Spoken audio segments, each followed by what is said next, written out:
Me oleme Järvamaal Aravete kaardirajal, kus on algamas HRX Eesti meistrivõistluste teine etapp kaardispordis.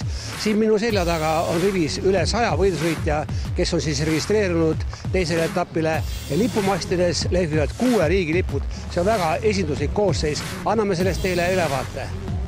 Lisaks eestlastele olid Eesti ühel parimal kaardirajal kohal veel Läti, Leedu, Valgevene, Soome ja Venemaa sportlased. Just lähinaabrite huvi meie võistluste vastu on selge tõestus, et ollakse rahul nii sportliku konkurentsi kui meie kohtunike sujuva tööga. Sa oled käinud ka Euroopa karikatappe vaatamas, et kuidas nad võrreldavad on Eesti võistluse korraldusega? Euroopas on nagu Eestis, aga märksa suuremalt. Ja kui žüriitööst räägid, siis seal on eraldi ruum, siis istub žürii koos, tema ei käi üldse väljas, ukse taga on sisult järjekord, võetakse kõik need küsimused ette, kes välja kutsutakse, kes ise pretensioonid esitab ja minu meelest on asi väga hästi paigal. Kõige esinduslikum oli võistlejate rivi Rotax TD2 ja Mastersi ühises stardis. Finaali alustas parimalt kohalt Maarjo Vendla, kellest peagi möödus aga lõunanaaber Harald Karkaklis. Positsiooni võitluses Vendla ja Karkaklise vahel paiskus aga lätlane rajapiiridesse ja katkestas sõidu. Seejärel algas võitlus esikoha eest Vendla ja Maarjo Haugase vahel. Vendla andis endast küll kõik, kuid pidi siiski Haugase selgelt paremust tunnistama. Tehniliste probleemidega kimpus olnud Antti Rammo oli kolmas, kuid sõitis välja võistluste kiirema ringi aja. Kolmandalt kohalt alustad, seejärgult sõitaks korda, kuidas ise kommenteerid? Pingeline oli. Vahepeal olin viimane enda klassis, vahepeal olin esimene, siis olin jälle kuskil keskel. Lõpuks tulin õnneks esimesena üle finišijoone. Mida paremat tahta, kui selline võitlus käib kogu sõidu jooksul? Jah, põhiline, see ei ole õige võit siis, kui sõidad üksinda eest ära, et peab olema võitlus. Et see ongi see, mis võidusõidu huvitavaks teeb. Käid selle kätte, mille pärast sa siia Aravetele tulid? Kindlasti. Maarjo, räägi nüüd sina, mis selle lätlasega vahepeal juhtus seal teil oma vahel? Ma ei tea, ma olin tal vist tagapampis kinni ja ta otsustas suunda vahetada ja sealt minema lendaski, et tein midagi tahtlikku. Kas oli ka teise Maarjo vastu mingit šansse? Alguses tundus, et on, aga pärast enam ei olnud midagi teha. Siis hoidsid lihtsalt teist kohta? Jah, seal ei olnud väga hoida ka, et kolmas koht oli jäi juba maa, et jah. Jäid rahul etapiga? Ei. Antti, sina tegid oma elu täna päris raskeks, et alustasid parimalt kohalt, räägi siis oma muljed. Selles mõttes, et tegelikult oli väga hästi välja jäetud start.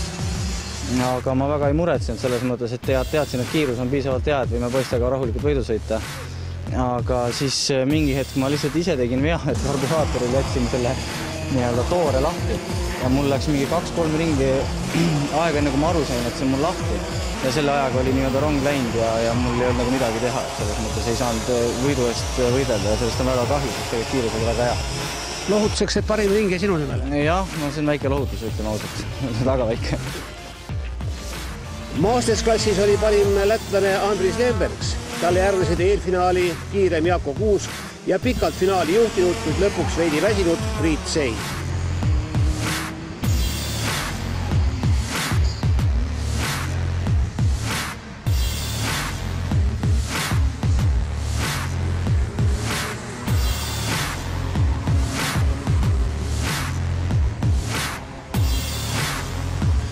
Rotax Max-klassis läks põnevaks juba eelfinaalis, kui kvalifikatsiooni kiirem Aavo Talvar ei suutnud oma karti käivitada. Seega oli ta võistlus sunnitud alustama viimaselt kohalt. Südika sõiduga tõusis Talvar peagi teiseks, kuid mööda sõidul liider Sten-Dorian Piirimeest takistas rivaal teda määruste vastaselt, mis lõppes küll Piirimäele 10-sekundise karistusega, aga samas rikkus Talvari sõidu, sest see pidi rajakõrvat lisa haukama ja lõpetas eelfinaali alles 4. Kui oled ikka sõitis juba möödas, siis niimoodi peale keerata, et peab hakkama ise samamoodi vastu tegutsema, kui see kasi jätkub kahjuks. See oli ikka natuke liiga järsk. Jah. Aga hea, et vähemalt hästi lõppu. Sul olid eelmised probleemid siin päris alguses ka, et karti tahab üldse käima minna. Jah, et ilmselt oli sellest, et siit oli karid alla astad rivi, kallaga oli tahab poole ja siis ei saanud bentsu kohe peale. Seega ei seganud Aavo Talvaril tavakohaselt finaali ülekaalukalt võita. Teise kohale tõusis südikalt sõitnud Kairo Kivi, kaugele selja taha ja 3. kohaga lõpetanud Mart Soo. Päris finaalis praegu enam mingi probleeme ei olnud? Ei olnud, et start läks selles mõttes hästi, et sees poolt ei lootnud kiinet starti, aga läks hästi ja kohe olin suht ees. punktid saab kätte ja hooaeg on pikk olnud.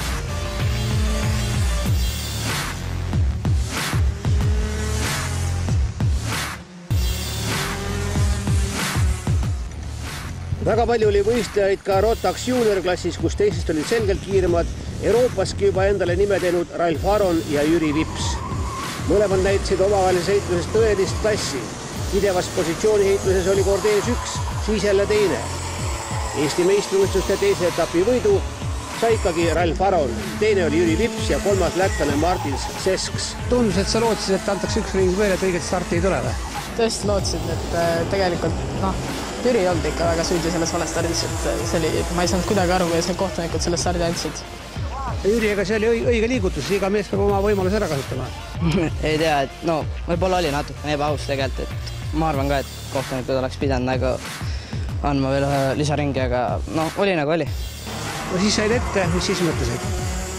Üks oli Ralf järgi, sõitis mööda vahepeal ja oligi niisugune võistlus seal. Probleemiks oli see, et ma ei saa mitte kuidagi siin trehvide ei tõesti teada, mis probleem on. Ma olin juba täitsa hakkasin kergelt paanikasse minema, aga siis mingi 3 ringi enne lõppu järsku tuli kusagilt pidavus ja siis oli kõik hästi. See väliskurvis möödasõit, see hüppes oli päris osav. See oli väga hästi Jüri poolt tehtud, väga hästi. Tekkis juba lootusita tunne ka, et ei saagi kätte või? Ei, tunne tekkis juba siis, kui Ralf sõitis 3 ringi enne finišit mööda, siis oli suur vahe sees. Aga siis hakkasid rehvid jälle tööle ja sõitsin mingi imeaega seal. Aga ennem oli tõesti hea, et nagu Ralf rääkis, et rehvid lihtsalt ei töötanud.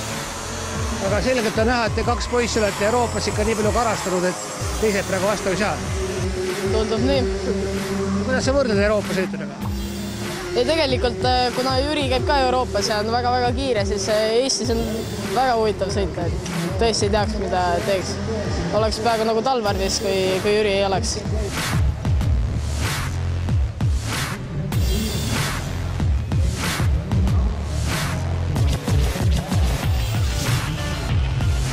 Rotax Minimax klassis oli konkurentidest selgelt kiirem Georg Kõss, kes võitis mõlemad võistlussõidud ülekaalukalt.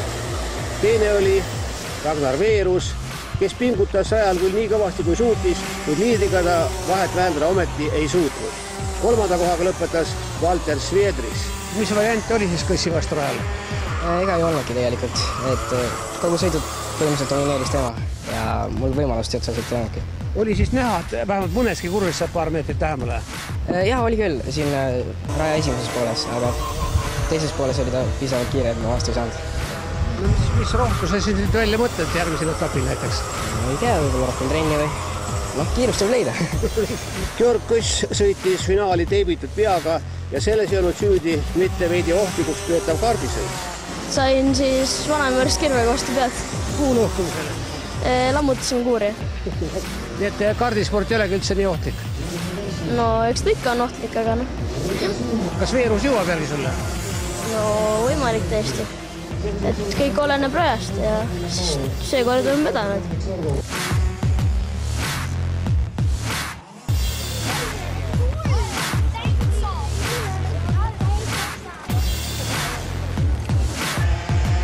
Klasside Mikro 60 ja Raketi ühises sõidus oli rajal 18 kiiruserulist noort. Mikro 60 finaali võitis Karl-Kenneth Neuhaus, kellel avaldas väga sitket vastupanu vedelanna Ira Sidorkova. 3. kohaga lõpetas Steven Pärnasalu.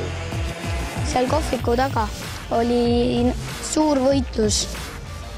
Et Irina tahtis kogu aeg seest mööda minna, aga ma ei lasknud. Sellepärast, et ma ei taha kaotada, mulle meeldib ainult võita. Kus kõige raskem koht oli? Kui oleks siin rajal ühtegi rasket kohta, siis ma olen siin juba väiksest saati harjutanud. See oli mu kõige esimene rada, kus ma sõitsin. Sul üks probleem veel ju tegelikult, et alles oli sul käsi kipsis batuudi hüppamise pärast, et kuidas see käsi vastu peab siis? Käsi on terve juba. Ei ole valus. Ära ei väsinud? Ei. Ja paistab, et kiirusele ei mõjunud pahasti. See, kes sõidab, see võidab. Raketklassis mahtus esikolmik 1 sekundi sisse. Esimene oli Aavo Menken-Parts, teine Mauris Põldmaa ja 3. Erik Küün. Kusjuures Põldmaa on esimene pääsukene Eesti Autospordiliidu ja Kaardiliidu koostöös toimunud Talendid rajale 2013 noorte sarjast. Otse loomulikult oli nii mõneski klassis rajal võistlusmomente, mille lahendamiseks tuli ka žüriil proteste arutada. Kuidas te need võitluslikud olukorrad seal rajal pärast nii-öelda paberi peale ära lahendate? Kui tekib mingid probleemid, siis loomulikult esimene asi on rajakohtunike otsus. Kui rajakohtunike otsuse kohta tekivad protestid võistlejatel, osavõtjatel, siis läheb see juba žürii pädevusse. Žürii kuulab osapooled ära ja vastavalt siis temal tekkinud arusaamise järgi teeb otsuse. Kas täna oli ka selliseid probleeme, kus oli vaja pikemalt arutada? Jah, ühes sõidus olid kahe võistlejaga analoogsed probleemid, ebareeglipärane sõit, kaasvõistleja välja tõukame rajalt ja seekord žürii mitte jätnud ainult võistluse peakohtuniku otsust jõusse, vaid isegi tegi seda rangemaks. Ehk siis ei piirdunud hoiatusega, vaid lisas veel mõlemale võistlejale 10 sekundit. 10 sekundit juurde, see on päris suur karistus. Kardis on see päris suur karistus, sest ajavahed on väiksed, see võib 4-5 kohta vähemalt finaalsõidu stardi järjekorras muuta. Kuidas need võidusõitjad siis aru said, kas nad võtsid ka vastu selle karistuse? Karistust ei võeta kunagi vastu arusaadavalt. Et ikkagi on objektiivsed põhjusi võistlejale küll, aga selleks ongi žürii, et žürii otsus on lõplik ja siin võistlusel seda enam muuta ei saa. Kadettklassis näitas jätkuvalt head kiirust Christopher Reintam, kes oli parim kõikides sõitudes. Teine oli Ritva Laanisto ja kolmas Artjom Vedenniko. Ainukene tütarlaps kadettklassis oli Laura Pomerants, tema lõpetas 6. kohaga. Ilusa traditsioonina jätkus kõigile noortele auhindu ka neile, kes seekord veel poodiumile ei mahtunud. Järgmine HRX Eesti meistrivõistluste etapp sõidetakse 2 nädala pärast Lätimaal Kandava kartotroomil. 5.–6. juulil toimub Põltsamaa kardirajal Eesti meistrivõistluste 4. etapp.